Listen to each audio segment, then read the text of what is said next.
watching TBPN. You're watching TBPN. Today is Monday, April 28th, 2025. We are live from the Temple of Technology, the Fortress of Finance, the capital of capital. And we will be in the capital of the actual America.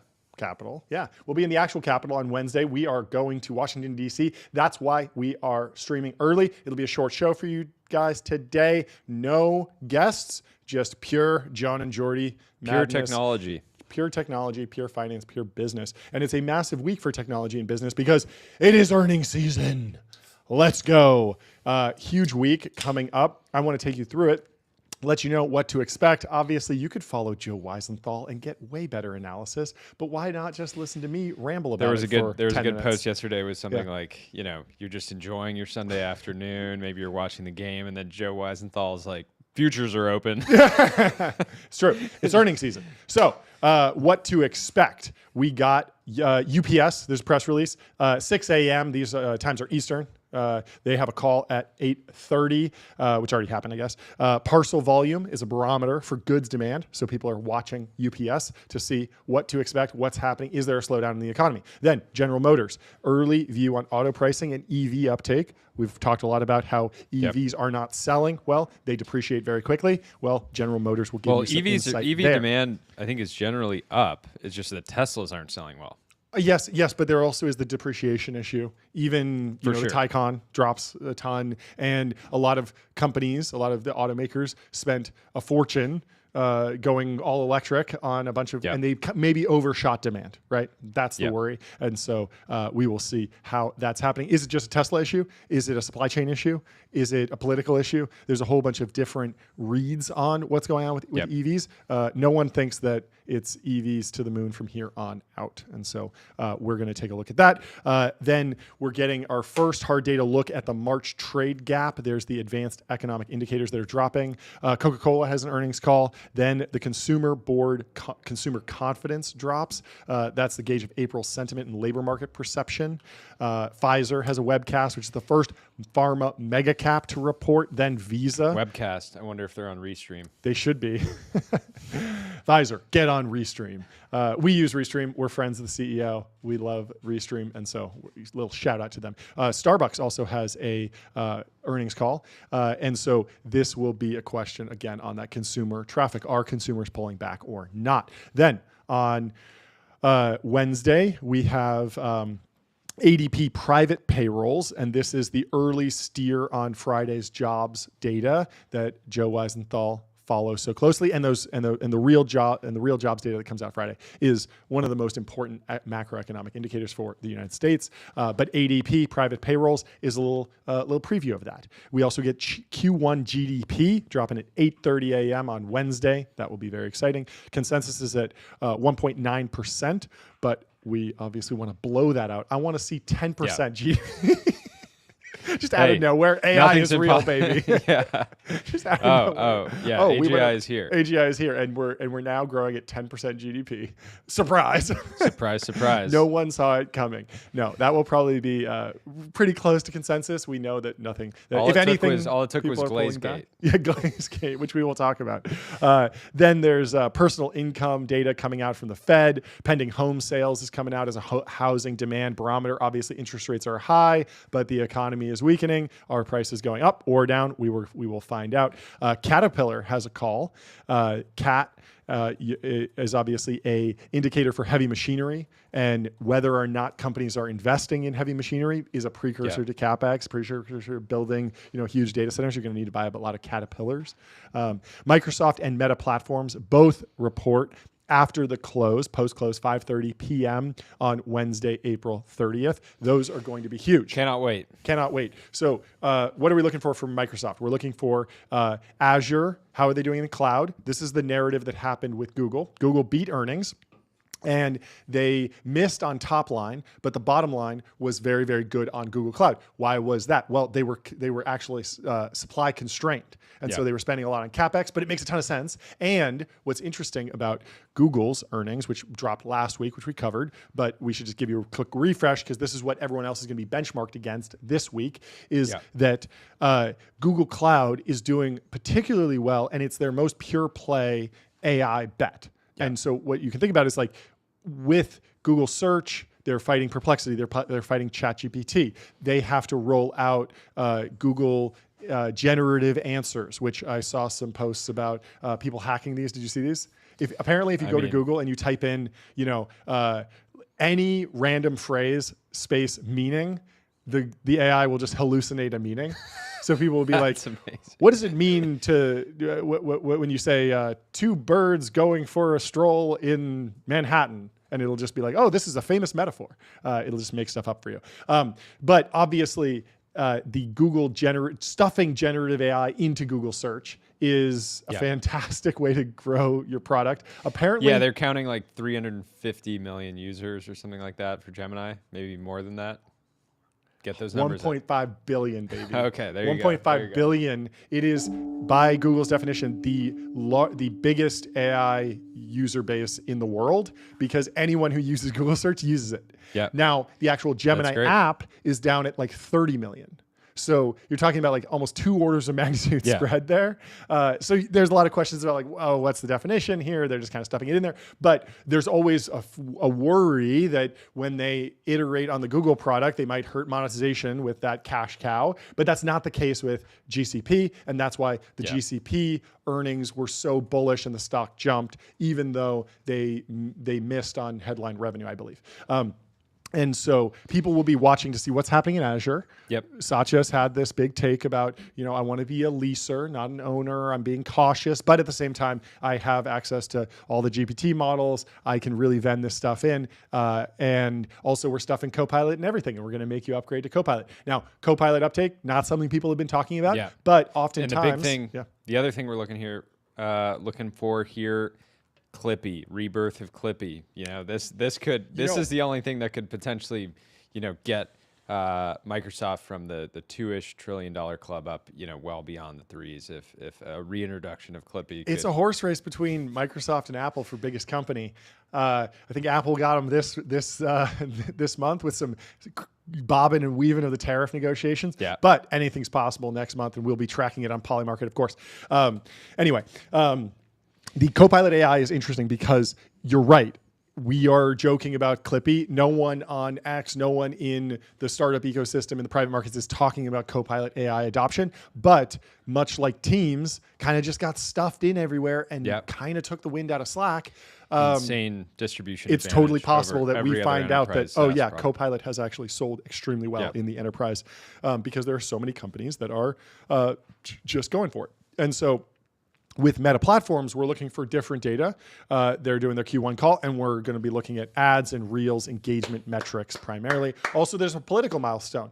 President Trump will celebrate his 100th day in office, and he might make some policy remarks. And the market's going to be trading on that. He's been known to do that. Yes, he's a known Wouldn't be the yapper. first time. Wouldn't be the first time. So Thursday, May 1st, we're looking at weekly jobless claims. This is check on the labor market. This week is basically the NFL combine of the economy. Yes. I couldn't have said it better myself, Jordy. That's exactly really, what it is.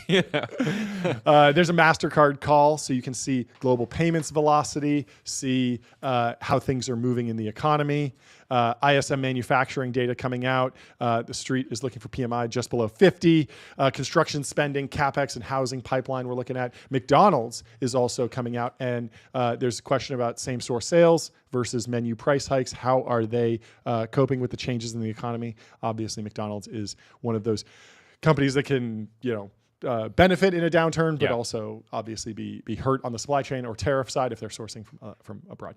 Then after the close, this is where it gets exciting. This is where the tech comes back. We got Apple, Amazon, and Airbnb on Thursday. Regarding Apple, we're looking at iPhone volume versus tariff drag. We've seen that they have been, potentially crushed in sales in China. They got out of a lot of the tariffs, so they should the other be thing in a that's decent interesting. spot. I mean, this is one of the most interesting earnings calls for me, just because we're going to get obviously Tim Cook has been having conversations, doing interviews, things like that, but this is in-depth view into how the management team is thinking about the trade war.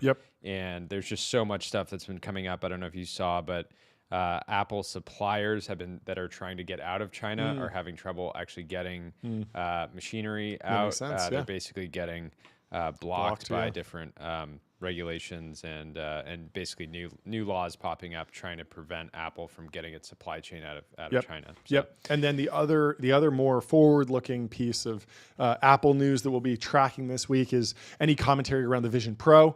I think everyone assumes that it sold very poorly, but it would be crazy for them to not continue for at least a couple more years. They've been talking about an Apple Vision, not a Pro level, so much cheaper potentially. That could be very good. A lot of what they did with the Vision Pro was just pull forward 2 years of development. A lot of those screens, they're extremely expensive because they hadn't scaled up the manufacturing of them. They were basically just made on the benchtop, not prepared for like normal scaled manufacturing, so they were very expensive. Well, 2 years goes by.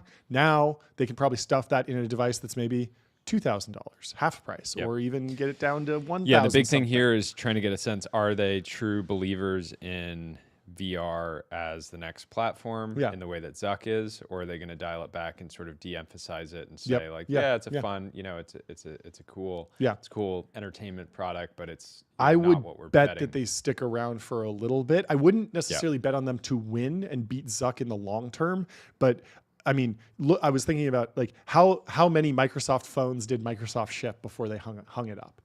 A lot. And so even if this is a disaster, I wouldn't be surprised if they stick it out for a while, which I think is cool.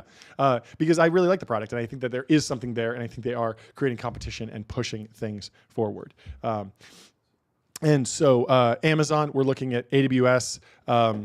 AWS growth, similar to what we looked at with Google, similar to what we're looking at with Microsoft. And then the AI CapEx, we also want to know where they are tracking. Are they scaling up on the AI data center build out, just on data center build out in general? And then with Airbnb, we're looking at booking trends into summer. Yeah, this one people will be reading extra into, just given that discretionary sort of travel spend. How do people feel about the economy? Everyone's reading the headlines. Everyone's a little nervous, but even people that are skeptical don't really necessarily know how will this actually hit my wallet this summer. It's hard to tell because it's like, yes, my Temu slop is going to get more expensive maybe, but at the same time, the elephant in the room on the Airbnb earnings call will obviously be Wander, obviously, they're feeling the pressure. Impact. They just crossed 1,000 Wanders, homes baby, on Wander, and they're going to be feeling the heat over at Airbnb. Yeah. I was listening to BG Squared, and they were talking about how I believe Temu, Shein, the other kind of Chinese fast fashion companies, basically said, hey, we're not advertising on Meta anymore, and to the tune of something like $8 or $9 billion. Yep. And that's essentially, Brad was saying, like, this is essentially entirely profit because there's no incremental cost to serving those ads. And Gurley was saying like, okay, maybe you could backfill those with other ads, but it's an auction. It's an auction. There's plenty of brands that are like, okay, if the cost of advertising drops by 30%, I'm going to hop in, massively increase our spending. Totally. It's not as, it's not one-to-one, but. Yeah, so it'll be interesting to see. I also would be interested to hear if Amazon's affected at all by the tariffs, because there was this move where Amazon was thinking about going into the Temu and Shein market. You could make an argument that Amazon's stronger than ever because they don't face the competition from Temu anymore, with Temu on its back foot. But at the same time, a lot of the Amazon products were slop. Yeah, this has been my big issue with Amazon as a consumer. I truly would love to be able to effectively filter out all of the slop, low quality goods on the platform. I guess just filtering from most expensive to least is effective. But still, very interesting one to watch. Is Amazon a net beneficiary or a net a net sufferer from tariffs? We'll see. In general, the Mag 7 have had a rough start to the year, but we're rooting for them here at TBPN. Then on Friday, we get the U.S. unemployment situation update, non-farm payrolls, consensus at 190K. People are going to watch wages and participation. Factory orders are coming in. ExxonMobil is releasing earnings. Let's hear it for ExxonMobil. Let's hear it for Big Oil. Chevron. Let's hear it for Big Chevron. Oil. Let's hear it for Big Oil. They don't get a lot of love, but they do important work. They do important work. They power our naturally aspirated V12s. That's right. We couldn't go 0 to 60 in 4 seconds without it. Not quite as fast. 2.9. Sometimes. With the right car. With the right turbochargers, maybe.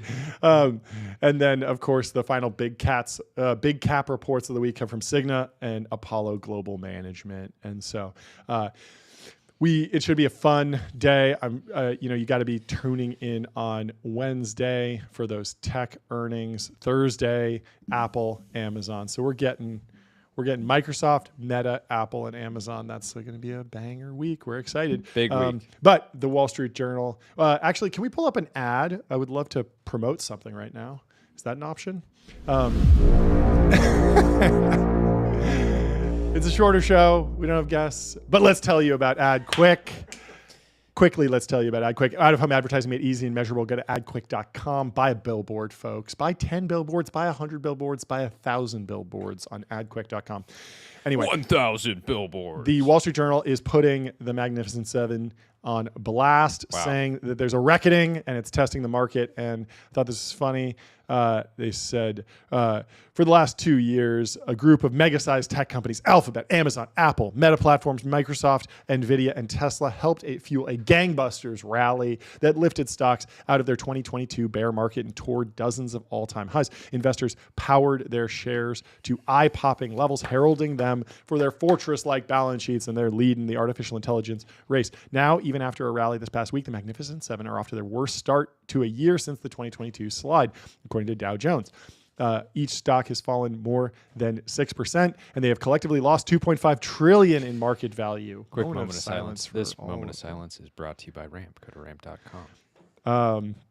So they are climbing back up out of the hole. Stumble comes right after the emergence of DeepSeek's AI model in January dented the confidence of U.S. tech companies' AI leadership. Then the global trade war happened, the so-called American exceptionalism trade, which was rooted in strong U.S. growth prospects and cutting-edge technological advancements. And some members of the group face their own challenges that are weighing on shares as well. The stumble comes from magnificent to maleficent. It's just become a massive challenge, says Matt Orton, referencing the Sleeping Beauty villain. Some of the shine has been lost with respect to the story. It was only a matter of time. Traders fretted during the AI-fueled stock rally that the U.S. market has become overly dependent on the performance of a relatively small handful of companies. Many warned their boost could just as quickly turn into a major drag. So, of course, the Magnificent Seven share of S&P 500 market value in 2022, when it was at its nadir, it was 20%, and it went up to 36% of overall S&P 500 market value. So, incredible concentration among these 7 companies.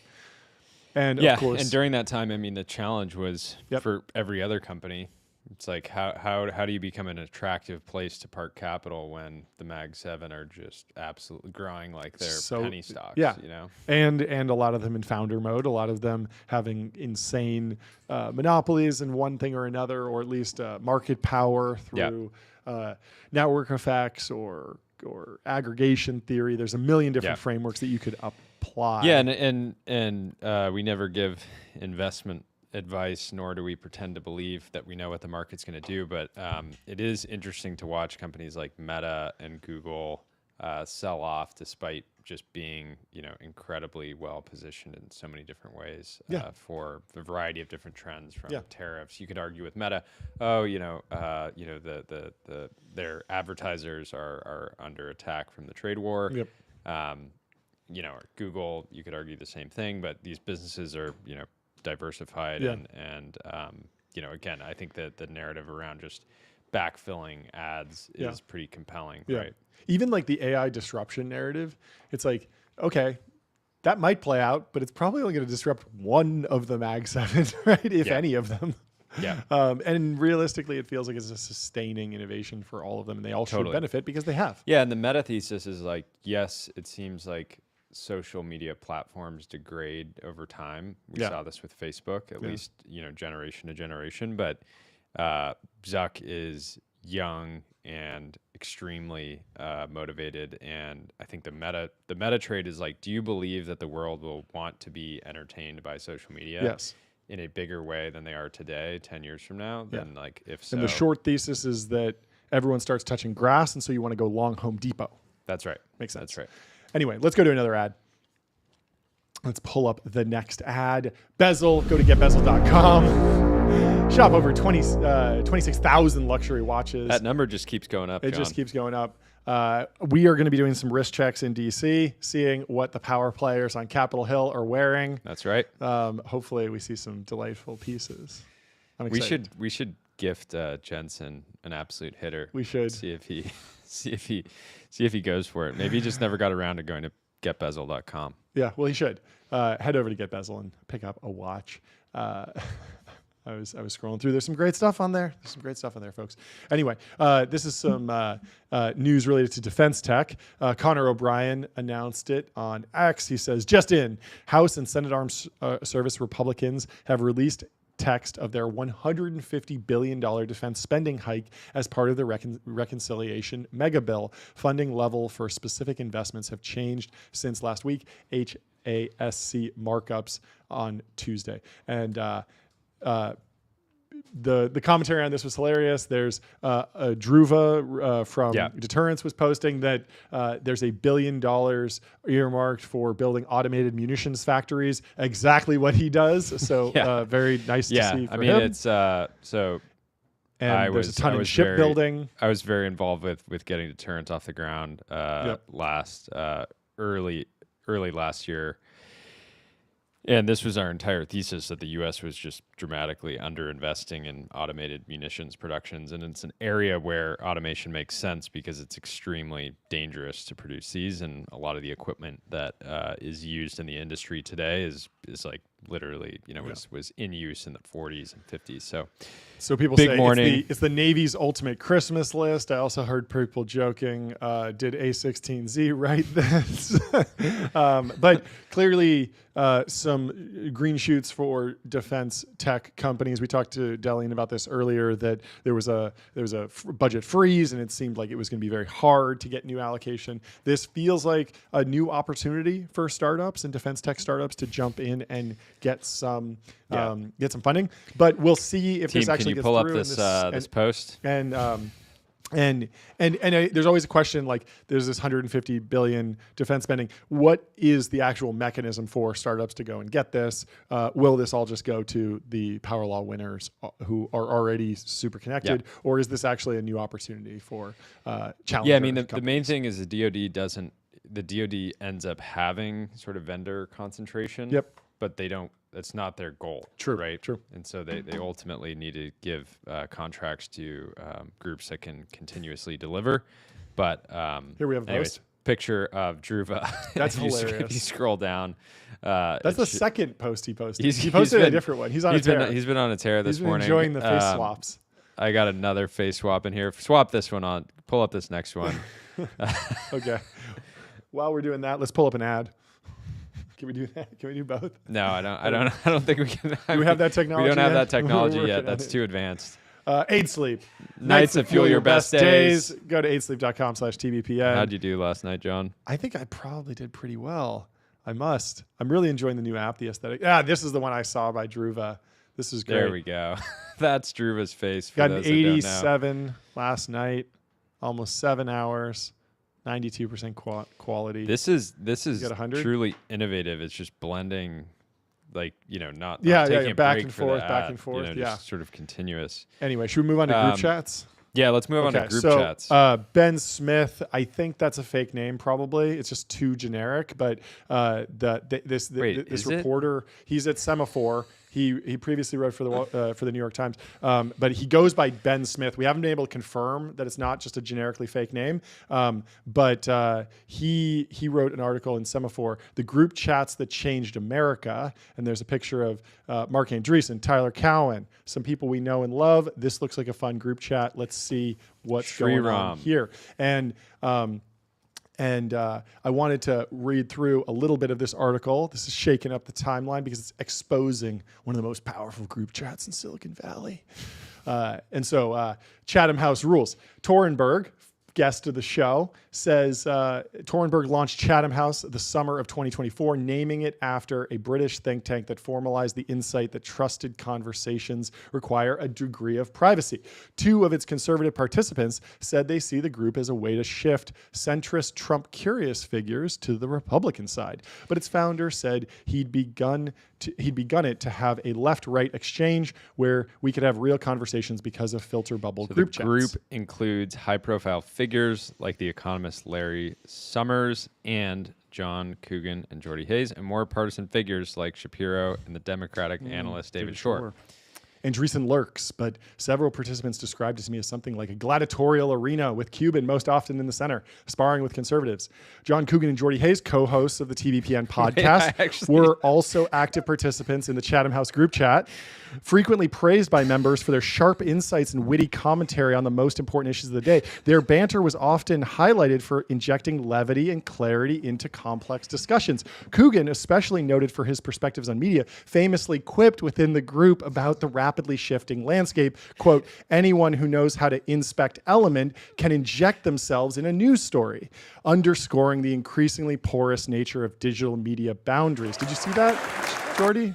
That was a really interesting piece. So it's so funny because we obviously knew, everybody was sort of aware that this piece was coming. Balaji even shared it out, and I didn't realize you were going to do this, so I was front running you on it. You tried to front me. I got you back. Anyway, always a bridesmaid. To be never honest, a bride. Yeah. In terms of getting in the hit piece, in the group chat, not in the hit piece, it's the worst possible outcome. No, there was. I should have yapped more. There was a screenshot that was shared on X where people were like leaving the group, and it was like Tucker, Sean McGuire. I was like, we should have just left. We should have left. Right, I know, we would have been right there. We should have changed our name to like follow at TBPN and then left because we would have been in the news story for sure. Anyway, this is I mean, the whole thing is like basically a non-story. It's like, oh. But if you're not familiar, Chatham House is this big group chat that Eric Thornburg started. It's been a fun little debate center, and it was initially designed specifically to debate left-right politics, which is kind of interesting. But it grew to 300 members, and then of course it leaked out, and now Ben Smith or whatever his real name is kind of breaking it down here. I don't know if there's anything else that we want to go through, but basically it covers a beef between Balaji and Joe Lonsdale, both friends of the show. We'd love to have them on because they're both interesting thinkers, and nothing better than just chopping it up in a group chat with your boys, arguing over the topics of the day. That's right. The whole thing felt like a non-story. The takeaway here is that people in Silicon Valley talk to each other in group chats. True. That is true. About the current thing. Yeah. And so that's the big takeaway from this piece. Wait, look at this. So, quote, it's the It's the same thing happening on both sides. And we've been amazed at how much this is coordinating our reality, said the writer Thomas Chatterton Williams. Chat? Chat? Is this real? Chat? Chat, is this real? Who was, for a time, a member of the group chat with Andreessen. We got to meet this guy. If you weren't in the business at all, you'd think everyone was arriving at conclusions independently, and they're not. It's a small group of people who talk to each other and overlap between politics and journalism and a few industries. But there's no equivalent to the intellectual counterculture that grew up over the last 5 years on the tech right, and no figure remotely like Andreessen, the towering, enthusiastic 53-year-old who co-founded A16Z and before that invented the modern web browser. Let's hear it for Andreessen. We love web browsing, and we thank Mark Andreessen for inventing it. Very cool. That's great. In February, the group chats, he described the group chats to the podcaster, Lex Friedman, as the equivalent of samizdat, the self-published Soviet underground press in a soft authoritarian age of social media shaming and censorship. The combination of encryption and disappearing messages really unleashed it, he said. The chats, he wrote, recently helped produce our national vibe shift. I love that Thomas Chatterton is talking about chats. It's great. Anyway, it's a fun article. You should go read it. But if you do, don't do that thing where you figure out what Ben Smith's real name is and you dox him. Like, just let him use his generically anonymous name. It's not cool to dox people. Anyway, we should move on. There's some other chats that they mentioned. I'm not aware of all of these, but so the substance of the chat no longer exists, but Signal preserved the group's rotating names, which Andreessen enjoyed changing. The names, Hanania said after checking Signal, included Last Men, apparently, Matt Yglesias Fan Club, James Burnham Fan Club, Biden 2024 Re-elect Committee, Journalism Deniers, and Richard. I guess this is people have fun with their group chat names. Anyway, I thought it was a fun article. We really missed the boat on getting included in the screenshot in the leaked images. Just a really important lesson. If you get added to a group chat with a bunch of people, you need to be yapping constantly. You cannot just put it on mute for 6 months, forget about it entirely, because then you won't be in the hit piece when it breaks. You won't be in the hit piece. Anyway, let's do an ad. Numeral, sales tax on autopilot. Go to numeralhq.com. They got Ridge. They got Lucy on board. Stay compliant and automate away sales tax. Spend less than 5 minutes a month. Spend less than 5 minutes a year. AGI for sales tax is here. Super intelligence in your CFO's Chrome tab. Anyway, China's Huawei develops new AI chips seeking to match NVIDIA. We talked about this a little bit, but there's new information in the Wall Street Journal about Ascend. The Ascend 910D AI processor. And, Wall Street Journal always frames this as like, we got this exclusive. And I'm like, I'm pretty sure Dylan Patel talked about this like a week ago and broke it down in like way more detail. No hate to the Wall Street Journal. We love you guys. But, they're writing for a different audience very clearly. But sure, let's go through a little bit of this because it is important. So Huawei is gearing up to test its new and most powerful AI processor, which the company hopes could replace some higher end products of US chip giant NVIDIA. This is an important story. There's this big debate over how much ASML gear landed in China before the CHIPS Act and the CHIPS ban, and these export controls. How advanced are their lithography teams? How capable are they to get to the leading edge? Are they going to be stuck on 7 nanometer forever? Do they have that dog in them? Are they nice with it? These are important questions. Yeah, in their own sort of novel mechanisms and machinery on the lithography side and all that. So. Yeah, I mean, they have SMIC, but they also have SME, and SME is trying to be the hilarious name, right? SME is trying to be the ASML for China. Yeah. They are really, really taking this seriously. We did the whole deep dive on the history of Chinese lithography and chip design, and they've been taking it seriously for 50 years. 5-year plans, 14 years in a row. Yep. 14 years in a row. And so the steady advance by one of China's flagship technology companies points to the resilience of the country's semiconductor industry, despite efforts by Washington to stymie it. We got to ask people in DC about this. Are they coping about Ascend? Is Ascend overrated? We're going to get to the bottom of it. Or is it goated? Huawei has approached some Chinese tech companies about testing the technical feasibility of the new chip called the Ascend 910D. People familiar with the matter said the company is slated to receive its first batch of samples of the processor as soon as late May. Development is still at an early stage, and the series of tests will be needed to assess the chip's performance to get it ready for customers. Huawei hopes that its latest iteration of the Ascend AI processors will be more powerful than NVIDIA's H100, a popular chip used for AI training that was released in 2022, said one of the people. Previous versions were the 910B and 910C. Huawei emerged as China's champion in a technology field where the U.S. remains ahead. The Shenzhen-based company has developed some of the country's most promising substitutes for NVIDIA's AI chips, and it's part of Beijing's efforts to groom a self-sufficient semiconductor industry. And Huawei, which has been on a U.S. trade blacklist for nearly 6 years, showed its ability to shrug off American restrictions by releasing a high-end smartphone in 2023. Guys, for context, they have about $120 billion in revenue, and they are still private. I wonder why they would want to be private despite that scale. Very good question to ask. But on the smartphone side, the Mate 60 was powered by a locally produced processor and raised eyebrows within the U.S. government when it was introduced. Didn't raise Ben Thompson's eyebrows, though. He saw it coming and was like, why is everyone raising their eyebrows? That was a great update in Mr. Techer when he dropped that. He was like, this is not surprising. And it was specifically because they were using a not a leading edge chip fab, but they kind of like rebranded it, I believe, something like that. So but anyway, it was a big deal, and they're trying. Yeah. Earlier this month, Washington added NVIDIA's H20 chip, the most advanced processor the company could sell in China without a license, to a growing list of semiconductors whose sales are restricted there.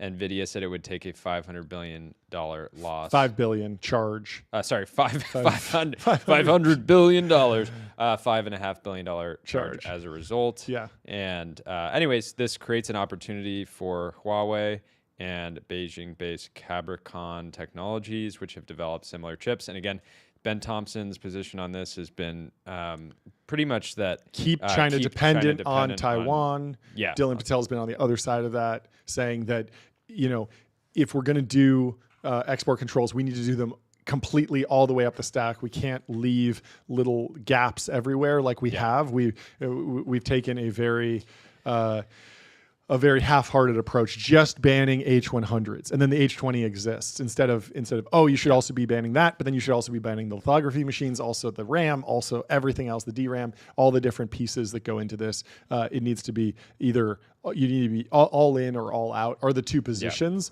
So both Dylan Patel and Ben Thompson seem to be unhappy, or at least recommending slight changes of course to the current export controls. So I'm sure this will be a topic of conversation at the big question is, what does NVIDIA do from here? Do they make a chip that's, the next H20 and then risk it just getting banned again before they can actually sell it in?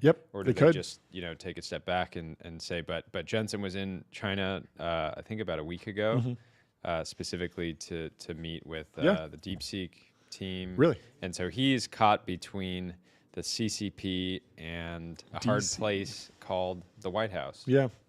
I mean, they'll still sell gaming chips there, and that's a big business. And so, just selling just gaming graphics cards makes a ton of sense. But, of course, things are heating up geopolitically, and Jensen will have to work through all the different nuanced deals to get to a good outcome for NVIDIA and the shareholders and also America.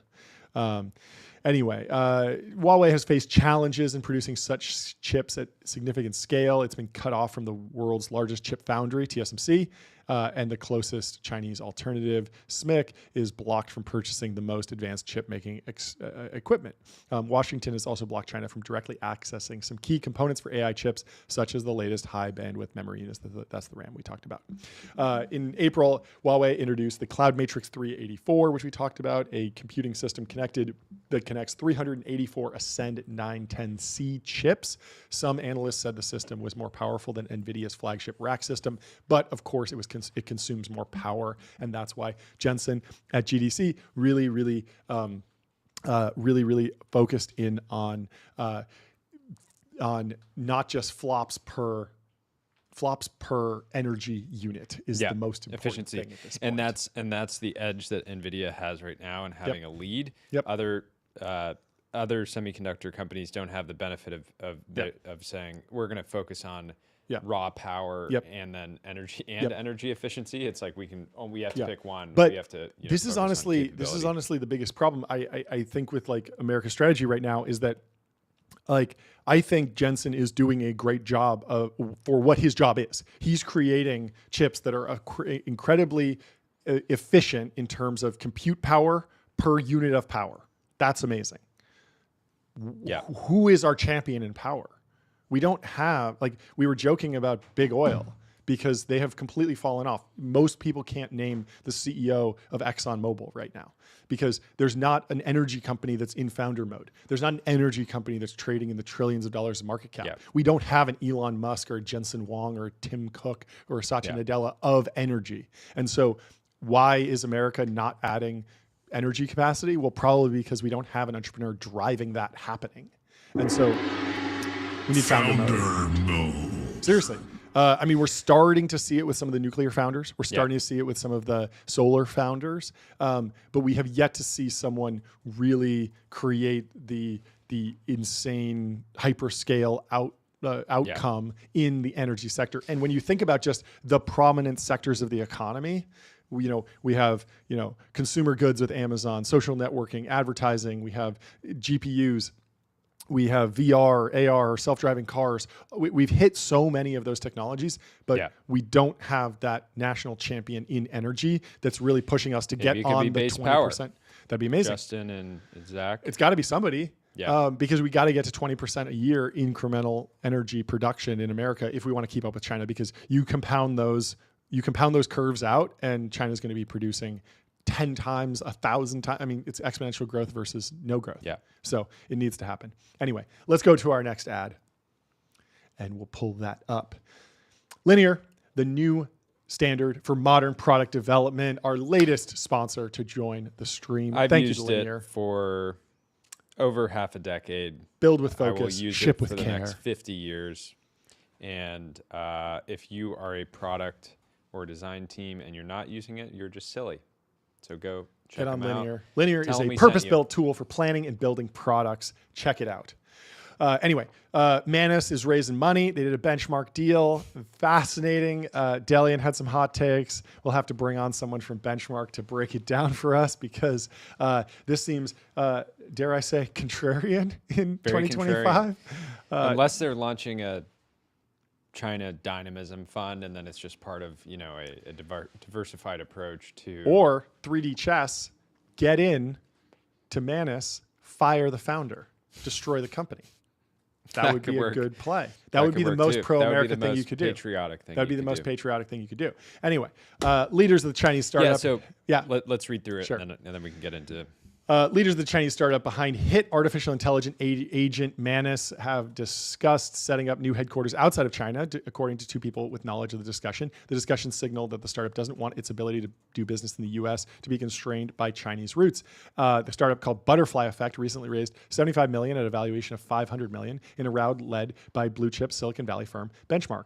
The startup's founders and some of its investors have also discussed whether the startup should make its global and domestic businesses completely separate under different companies, with Manus focusing entirely on markets outside China.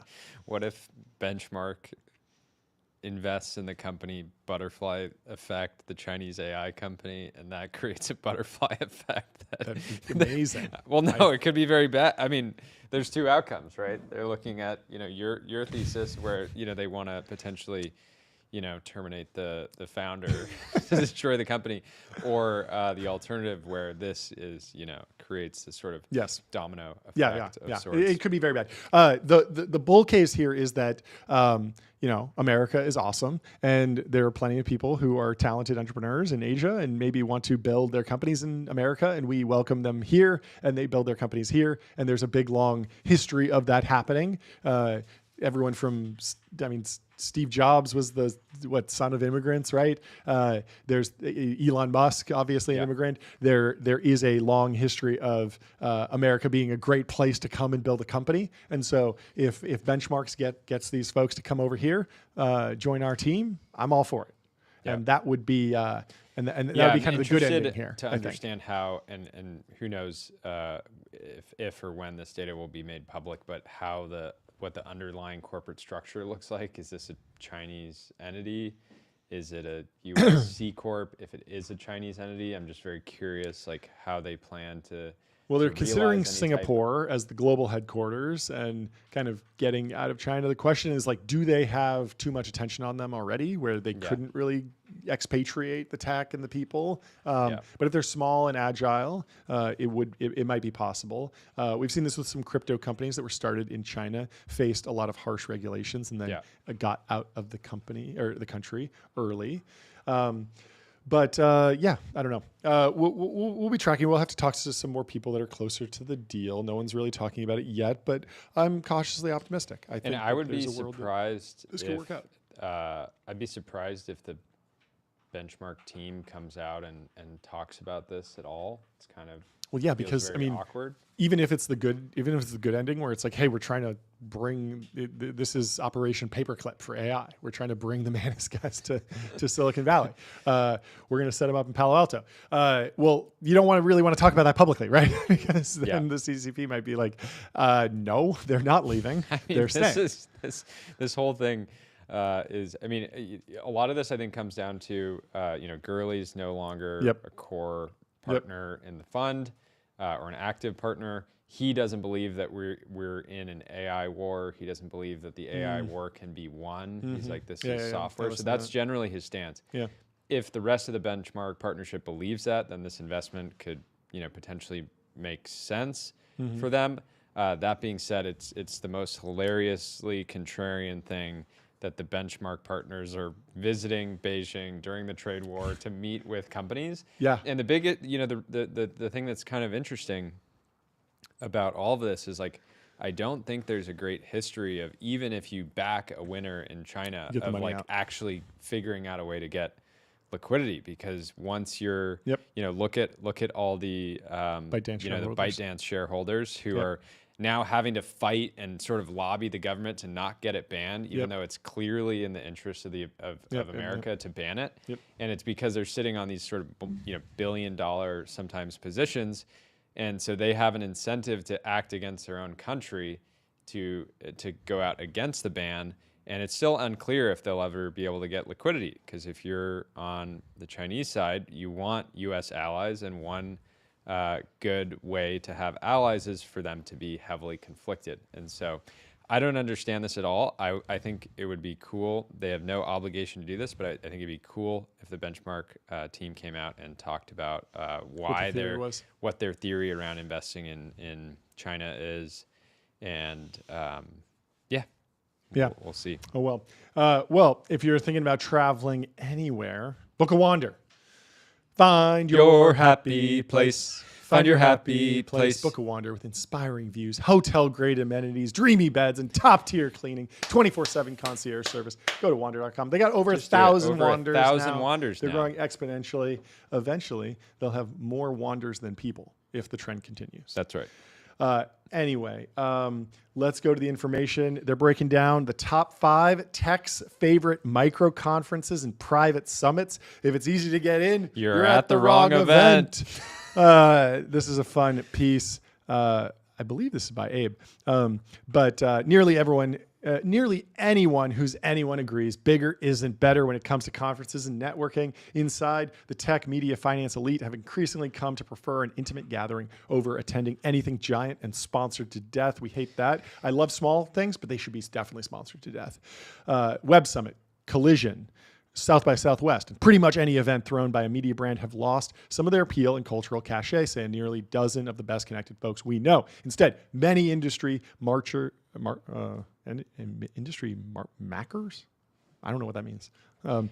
Many folks have come to prefer what might be termed micro conferences, like Jacob Hellberg's Hill and Valley Forum, Gary Tan's Reboot, and private summits like Patrick Collison's Frontier Camp. Generally, they're events organized by a single distinctive personality. The best of these hosts know how to keep guest lists small. A private summit feels good at 50 people, a micro conference more at 200. They pick a ritzy location, usually a bit off the beaten path, and encourage attendees to silence their phones and enjoy the surroundings. Very nice. And so they break them down Talk about Jeffrey Katzenberg's Santa Barbara affair, Richard Branson's outings to Necker Island, You Thomas don't Tolles. talk about Katzenberg's Santa Barbara affair. You just don't. You don't. Ali Fight Club. Fartovi's doing something out in Arizona. He's been on the show. We got a bunch of people throwing parties all over the place. You'll love to see it.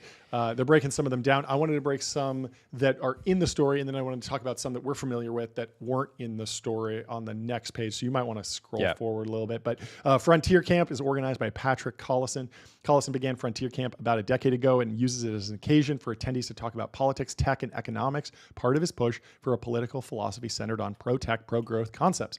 It was originally called Borlaug Camp, after economist Norman Borlaug, who developed a new strain of wheat and changed how the world eats. Several people told us that if an event is hosted or attended by Collison or his friend Nat Friedman, they generally take that as a sign of its quality. I like that. You'd have to be silly to not want to go to an event hosted by either of them. And I mean, this made me think of the Twister Track Forum. Have you heard of this one? We know some people that have went. Yeah. Each May, Marin Gallo from Cyclone Capital convoys a fleet of radar-equipped SUVs across Tornado Valley with 15 LPs and weather AI wonks riding shotgun.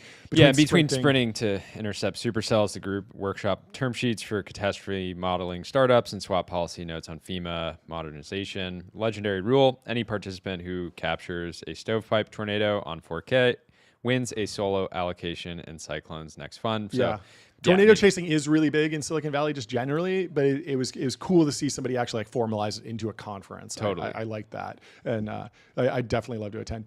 Then, of course, you have the Hill and Valley Forum, which we're going to this week. The DC Micro Conference on Tech and Politics has become increasingly popular in the last several years as defense tech has grown in size. It helped make its creator, Jason Hellberg, a rising figure in right-wing tech who joined the Trump administration as Undersecretary of State. This year's speakers include Alex Karp, Jensen Huang, Ruth Porat, Vinod Khosla. The panels happen on Capitol Hill while dinner occurs at the Library of Congress. That makes it a very unique forum, said Delian Asperuhov, a Founders Fund partner who helped organize it.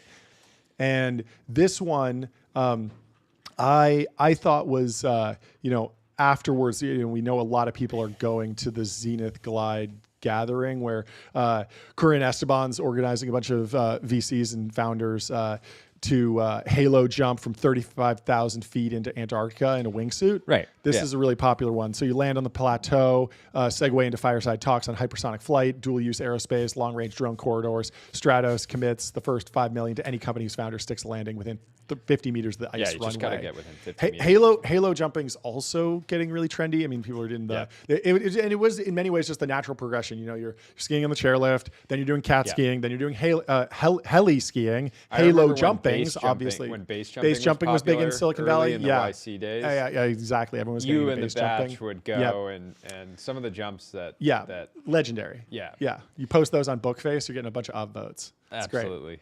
But yeah, halo jumping is like very clearly the next meta. Yeah. Then you got Curiosity Camp from the information. Dror Berman's innovation endeavors. Burning Man meets Sun Valley is how one past attendee described the shindig, which brings in founders, investors, and academics. About 100 people fill up cabins in California for the event. Campfire conversations are free-ranging, covering metaphysics, biology, and philosophy. Past attendees include Eric Schmidt, the former Google CEO and Innovation Endeavors founding partner, who hosts a yearly thing himself at the Yellowstone Club. We love that. And one of the other ones that I thought we should probably talk about is are you familiar with Drake's Passage? Yeah. So a lot of people are doing the solo Drake's Passage row these days, and the Rogue Ore Rendezvous is kind of like the conference version of this, where everyone, it's a big bet on grit. You bankroll one brave founder, so everyone's kind of cheering for this founder to row the Drake's Passage. The crossing, people watch this, and it's high stakes stuff, but one rogue wave can end it all for that founder. But if they make it across, stuff of legends. Glory. Stuff of legends. Similar. Glory. I love that people aren't just talking about, nuclear is important. Nuclear is so important. People are actually going and visiting Chernobyl now. And of course, there's that isotope immersion initiative that's going on lately. It's a little bit under the radar. I don't even know if we should be talking about it, but a lot of folks are going. you put on a hard hat and you go into Chernobyl's reactors bowels. It's kind of radiation roulette. Yeah. Anything could happen. Geiger counters tick while participants debate advanced fission startups, rad-hard semiconductors, and the politics of SMRs. Legend says a glowing shard of corium sits on Zeiss's desk. That's who organizes it as a paperweight for signed term sheets. So, if you're a nuclear, you got to go to the isotope immersion. You should have a glowing shard on your desk. 100%. And then, of course, there's Hereticon. Actually, the site of our first live show ever at Hereticon. Yeah, so it says what we know, and we'll put any of this in the truth zone if we have to. Any discussion, and we do mean any, goes at Hereticon, which happens annually in Miami. Wrong, not annual. Not annually. It happens when Solana wants it to happen. In the years when conservative thought was more verboten in Silicon Valley, Hereticon was an opportunity for Thiel and those within the founders' fund orbit to talk openly about whatever wild idea seemed most pleasing and most likely to rile a lib.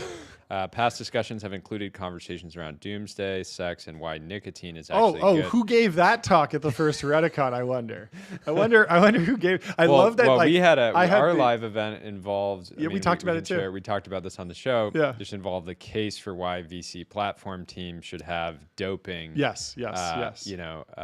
Specific. Groups to help founders, level up in every possible way. Yes. A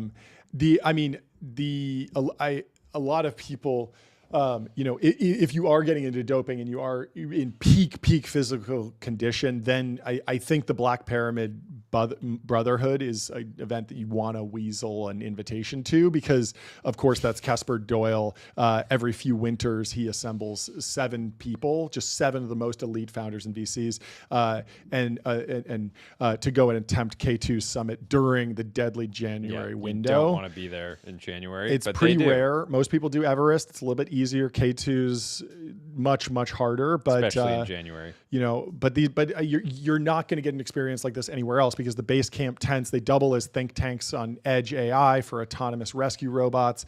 The LP letter jokes that carried interest is payable only if the team radios in from 8,611 meters. Otherwise, the term sheet self-shreds in the gold. But yeah, summiting K2 is kind of the new, I did a triathlon in Silicon Valley. The triathlon thing's completely played out. Totally. Ultra marathon was a thing for a while. Now it's, did you summit K2 during January? If you're not doing that, you're just not being taken seriously as a high performer in Silicon Valley unless you're summiting K2 in January. Yeah. If you haven't had a bit of frostbite, you're not truly elite. Yeah. You're not in founder mode. And so, of course, the last one that the information highlights is Sun Valley, Herb Allen's the third's Allen and Company. This is the biggie, yes, and the most well-known of the ones on our list. But forgive us, we couldn't include the micro conference. We could not include the micro conference because it simply remains an ultimate status symbol for the collection of tech and media people who attend as guests of the storied investment bank every summer. More than one person said it was the single event they've never been to, but most wanted to go to, even if it would mean dodging the news photographers hanging around outside the grounds, taking long-range snapshots of who's there. Long range. Yeah. And little alpha for the founders in the audience. You can just go to Sun Valley, hire a photographer with a 70 to 200 millimeter lens and a Canon 5D, upload those photos to Alamy Stock Photos and Getty Images, and boom, it'll look like you've been to Sun Valley, because you have been to Sun Valley on a different weekend, but you will look like Tim Cook or, the Jack Bezos photo. Great. That's a Sun Valley photo. You will need a name tag, and you will be called out as a fraud if you do this, but it'll be fun. Anyway, did you get an invite to that the Frostbite Frontier Fellowship? Not this year, but I have been before. Yeah. I think I just maxed this it out. one I think is particularly interesting, especially for people who like motorcycles, like dirt bikes. This is, of course, the cross country trek that happens on dirt bikes across Siberia's Road of Bones. So a lot of people are getting into the Road of Bones. Yeah, it's happening at negative 60 degrees Celsius. Yep. So good luck hanging out there. But people, even with the cold, they're still pitching. They're using satellite phones. They're using Starlink. They're pitching, and you're going to need. It's a big rite of passage. There's an overnight camp on the frozen Colima River, sealing deals with vodka slushies chipped from the ice itself. There's a little bit of luxury there, but a lot of people have died on the road abound, so you got to be careful. Yeah. It's high stakes. Camping on a frozen river. Yep. Of course, there's accidents. Yep. But it separates the. It's so cold that you can never turn off the vehicles. The motors must be running constantly. Yeah. That's a little inside baseball for you folks who are trying to get out there on the road. Shout out to Icefall Ventures for hosting that. Yeah, it's a great one. Event. Anyway, we have some breaking news in the world of creatine. Gary Tan has announced that, well, this is certainly one way to spike creatine consumption in San Francisco. You mentioned this earlier, but it continues to take over the timeline. A single high dose of creatine can partially reverse metabolic alterations and cognitive deterioration associated with sleep deprivation. So if you're not getting enough sleep, if your 8 sleep scores are low, you're going to need a high dose of creatine. And we're talking high. It's a lot. 20 grams. Yeah. It's 0.3 grams per kilogram of body weight. So you add that up, you're in like the 70 grams. I think 70 grams of creatine. Insane. That's a lot. Anyway, go check it out. Do your own research. This is not medical advice, but this next ad is potentially medical advice. It's definitely advice. Get on Polymarket.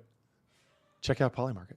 We did a big deep dive on Friday, broke down all the tech markets. We're excited for this. We're going to put up some more Polymarkets. Going to dig into the one that I'm interested in, the one that I'm pushing for is if a Mag 7 company changes CEOs, which company will change CEOs first? There's been rumblings about Tim Cook. I disagree with Ben Thompson on his take that Tim Cook might not be the right CEO for Apple. I think given all the tariff news and all the supply chain, he's probably doing a great job and kind of the perfect person for that. And he can kind of miss on AI. Might need to hire some new people there for sure. Might need to make some changes in the ranks. But Apple is not an AI company. It is a device hardware company, and they need to get their manufacturing right and their supply chain right. And so it makes sense to have a supply chain guy at the top. And then people have also been wondering about Sundar. Can Sundar Pichai pitch AI effectively? This is a big question. Right. And so far, his models, Sundar's models, it's not getting. It's funny that Google can consistently have the best benchmarks, but it's not breaking through in a meaningful way with the product. Best results, sorry. Exactly. But he's not out taking certainly not taking victory laps. Certainly doesn't feel like he's a big part of that whole thing over there. So interesting to watch. You can also go see how many times people think that Michael Saylor will say the word Bitcoin. Right now they have it at, they expect him to say it over 100 times on his earnings call. It's great. You can also track the Deal news there, and we have more news from Deal. There's an article in the Information. Andreessen Horowitz comes to Deal's defense in spy battle. This is potentially one of the craziest stories in tech this year. We covered it here on James Bond Day. Just for context, on April 4th, so less than a month ago, people believe there was a 74% chance that the Deal CEO would be out in April. At the time, I thought it was 100%. I thought it was. You thought they were selling dollars for 74 cents. Yeah, I thought it was certain that he and the rest of pretty much the entire leadership team that were sort of incriminated one way or another by that affidavit. The affidavit was crazy.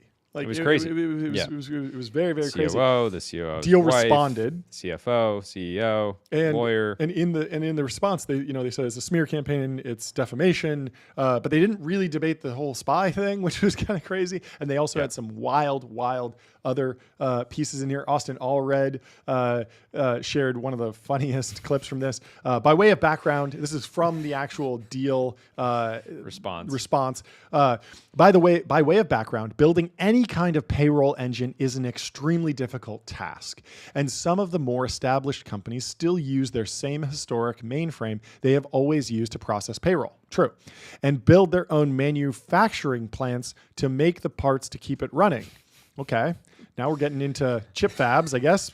A little bit odd. Alternatively, smaller local companies have their own engines just for local payroll processing. I mean, I think he's basically saying that they're building out their own software. They're not actually making manufacturing plants. Seems like they're building lithography machines. Yeah, That's what I said. You're not vertically integrated unless you are developing your own lithography machines to manufacture your own chips, to build your own server farms, to write your own custom payroll software just to run payroll. You're not vertically integrated. I don't want to hear you say, "Oh, I'm a vertically integrated company," if you're still running payroll in the cloud. Yeah. You need to be building the data center that runs your payroll. But this is the really crazy thing. To date, however, on information and belief, no one has been able to build a large-scale payroll engine to process payroll on a global scale. Indeed, these likely cannot actually be built without significant advances in quantum computing. Quantum computing, folks. And Mike Vernal, who's been on the show, says, today I learned a large-scale payroll engine to process payroll on a global scale likely cannot be actually built without significant advances in, check notes, quantum computing.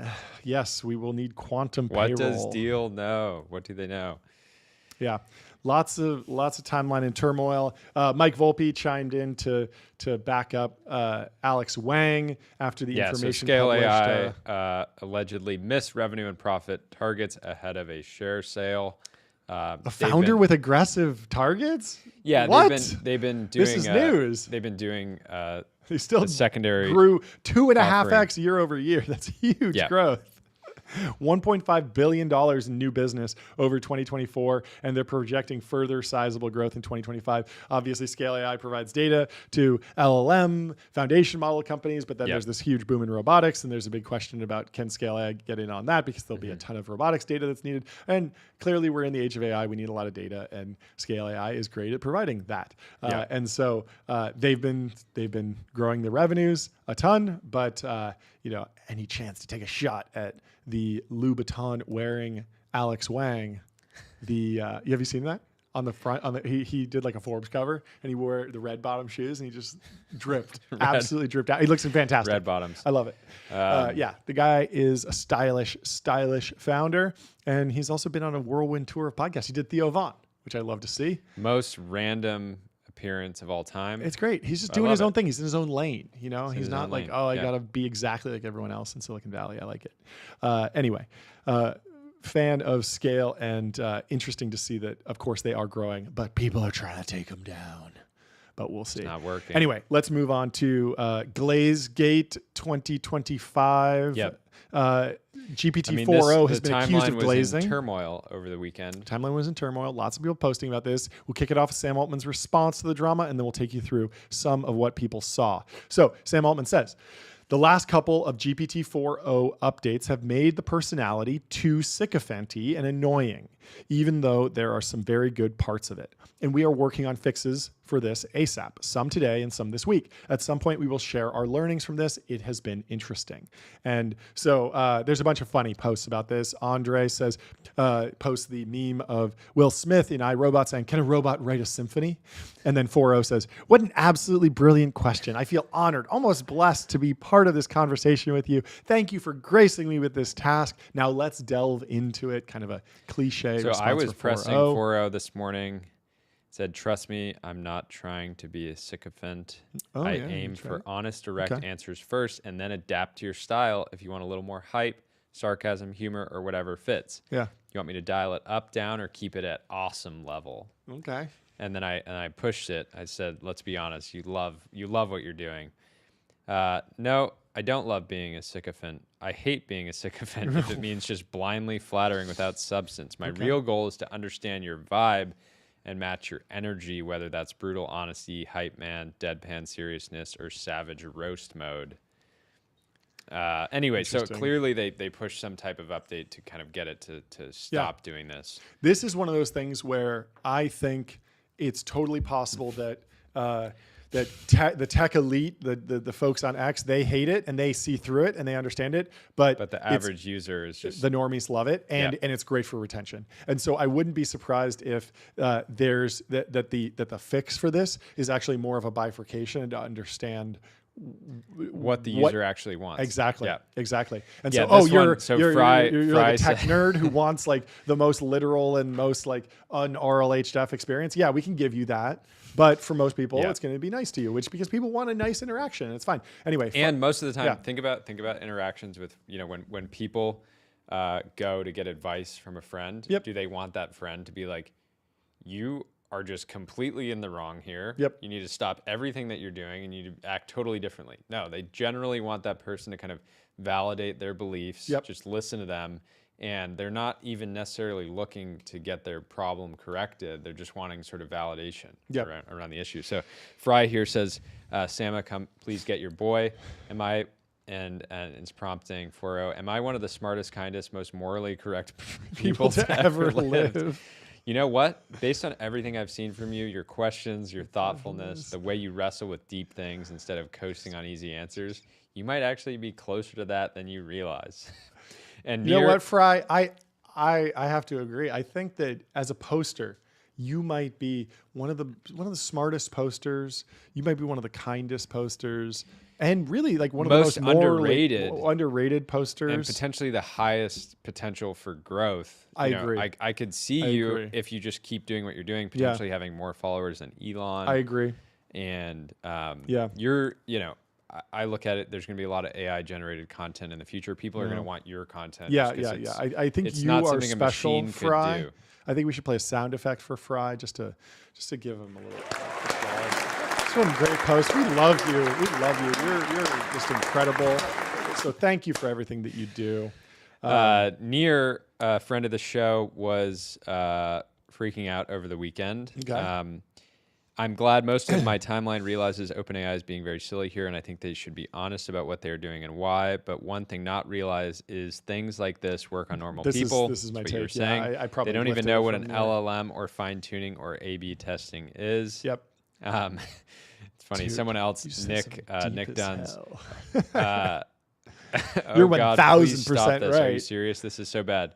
He says, dude, you just said something deep as hell without even flinching. You're 1000% right. I love it. That's great. And people are goading this though, for sure. People are prompting this. I don't know.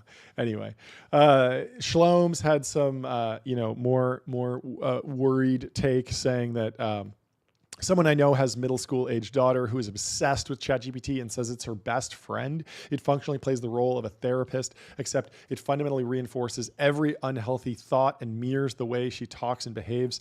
It already started steering her to cause serious fights with various people at school as she explains her interpersonal dramas, and it intensifies her perspective instead of helping her see the other side of conflict. And yes, obviously there are drawbacks to this. I think this is a great take, Shulams. And I was half joking online this weekend talking about how AI models have effectively just demolished every intelligence test we have, the Humanities Last Exam, all these different IQ, and they can do AP Bio, and they can do IMO gold medal stuff. And I was like, now I want evals for, mirthfulness and courage. But really, like, it is valuable to have a high openness, high disagreeableness person in your life. This is what great venture capital partnerships are founded on, is getting in these knockout, drag out fights with each other and being very upfront and calling each other on any potential BS.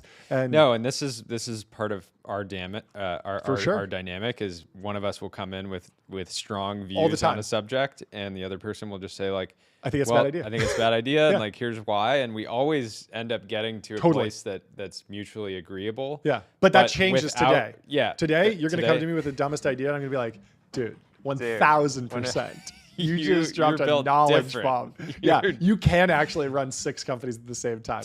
It's going to work out great. Never. It's going to be amazing. No, this is going to be really bad for a friend of ours who does think that. ChatGPT told me I can definitely do it all. I don't need a life support. I can be a generational founder while building, 20 different things at once. Yeah. Doesn't happen. I saw another post. I don't know if it's in the deck, but it's from Dan.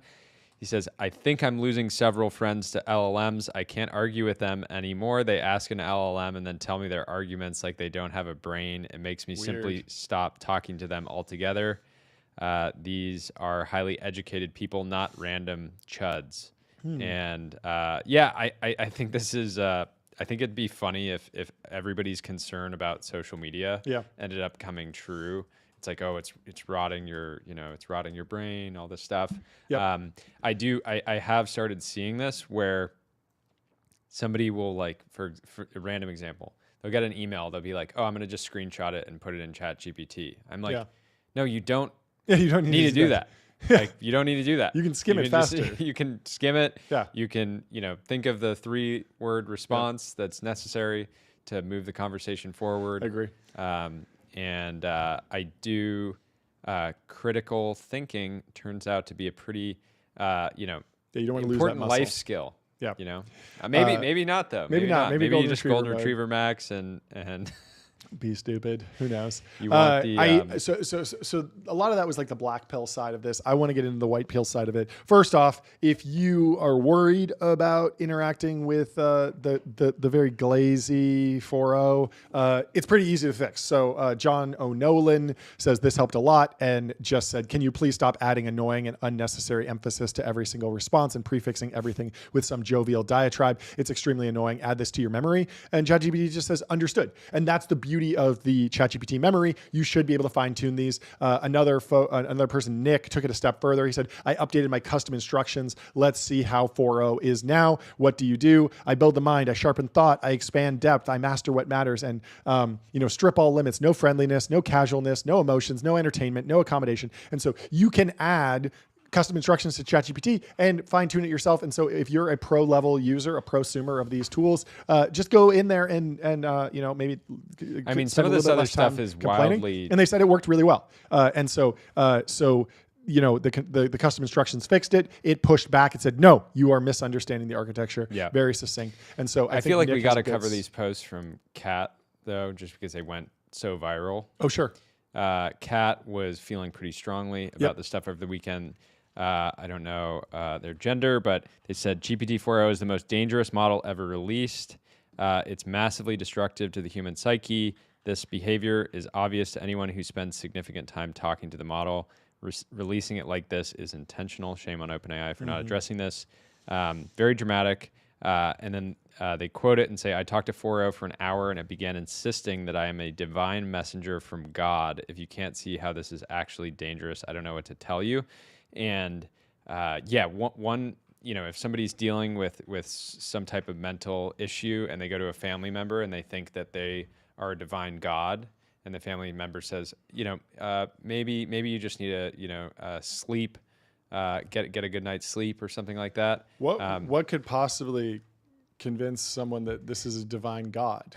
Because Kat, the account, literally has a planet and a cross in the emoji in the account. Yeah. It's like, yes, I understand this is dangerous. I like this post. I think it makes a good point. But at the same time, Kat, you have a cross. You're giving divine messenger from God. That is your persona. Yeah, and this other one, just kind of the less extreme version of that take. Stop listening to ChatGPT for life advice. I made an experiment inserting a discussion I had recently from my point of view and then the other person's point of view. It said both of us were right and that the other was wrong depending on who was the user. Yeah, and so but there are ways to fix this. I did think I wanted to see the other side of this, which is that a lot of the big CEOs, Dylan Field and Toby Lutke, are like, I'm having a great time. I'm resistant to this. Maybe they're just more confident or more grounded in base reality. But Dylan Field said, O3 is my favorite model since Opus. Don't rely on it for reasoning or learning. Instead, treat it as a somewhat self-aware spaceship that can help you explore the depths of latent space. You are still the captain. Guide it, debate it, and push back when it gets things wrong. And so this is my experience with ChatGPT, is that I'm not just talking to it about like my life. What do you think about me? I would never ask it that. Instead, I'm like, deep research. Tell me everything about the transmission in the new 2025 AMG S63 and give me the full history of this. And yes, it gives a little boilerplate about like, that's a great question. I skip that every single time and I just dive right into the facts and I use it like Wikipedia or like an Excel sheet basically. Toby Lutke also said, just had a conversation with new GPT about this and checks out. That's some spicy honesty. So he's having fun with it.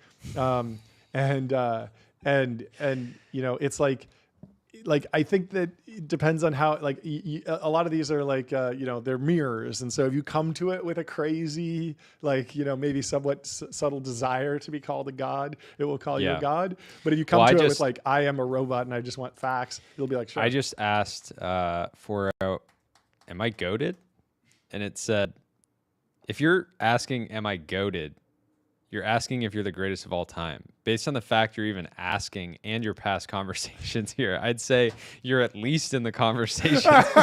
You show signs of being goated in ambition, creativity, and demanding high standards.